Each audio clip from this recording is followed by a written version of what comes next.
Agenda rapat adalah topik atau poin-poin yang akan dibahas dalam suatu rapat tersebut. Ini contoh agenda rapat. Agenda rapat berfungsi untuk memastikan apakah rapat berjalan dengan efektif dan efisien. Agenda rapat terdiri dari topik yang akan dibahas, waktu yang sudah ditentukan, tujuan yang sudah ditentukan, peserta yang hadir dalam rapat tersebut.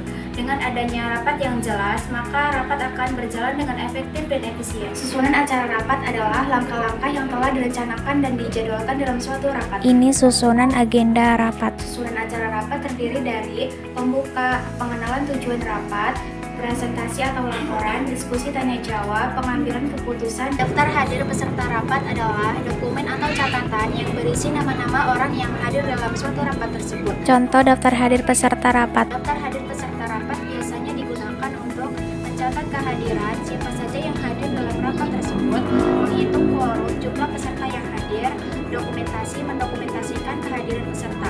Hadir peserta rapat mencakup informasi yaitu nama peserta, jabatan dan posisi, dan tanda tangan. Undangan rapat adalah dokumen formal yang biasanya digunakan untuk mengundang orang-orang untuk menghadiri suatu rapat. Contoh surat undangan rapat. Surat undangan rapat berfungsi sebagai pemberitahuan resmi tentang rencana rapat, seperti tanggal, waktu, dan tempat, dan agenda rapat. Surat undangan rapat yaitu tanggal dan waktu rapat, tempat rapat, agenda rapat, tujuan rapat, nama dan jabatan orang yang mengundang. Persiapan alat dan bahan adalah proses untuk menyiapkan semua peralatan dan materi untuk kelancaran dan efektivitas rapat. Ini contoh perlengkapan rapat. Tujuan dari adanya persiapan alat dan bahan adalah untuk menyediakan semua alat dan bahan supaya bisa digunakan saat rapat, sehingga rapat bisa berjalan dengan lancar dan efektif.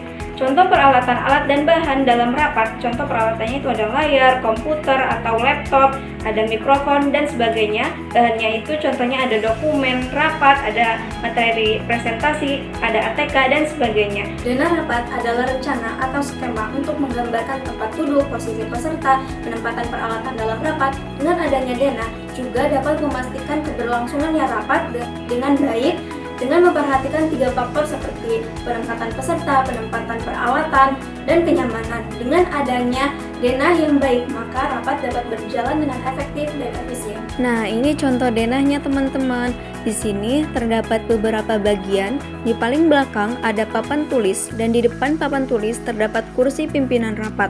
Lalu di depannya ada meja rapat dan di samping-sampingnya tentu ada kursi anggota rapat atau karyawan dan di depannya tentu ada pembawa materi rapat. Lalu ada proyektor dan speaker supaya suara lebih terdengar jelas. Notulen rapat adalah catatan resmi yang dilakukan selama rapat berlangsung. Ini contoh notulen rapat. Yang berisi ringkasan diskusi, keputusan, dan tindakan yang dihasilkan.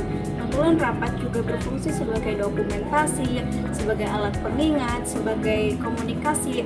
Notulen rapat juga biasanya mencakup tanggal, waktu, tempat, daftar peserta rapat, agenda rapat, ringkasan diskusi dan keputusan, dan adanya tindakan yang dihasilkan serta penanggung jawab. Dengan adanya notulen yang baik, maka organisasi akan meningkatkan transparansi, akuntabilitas, dan efektivitas dalam mengambil keputusan.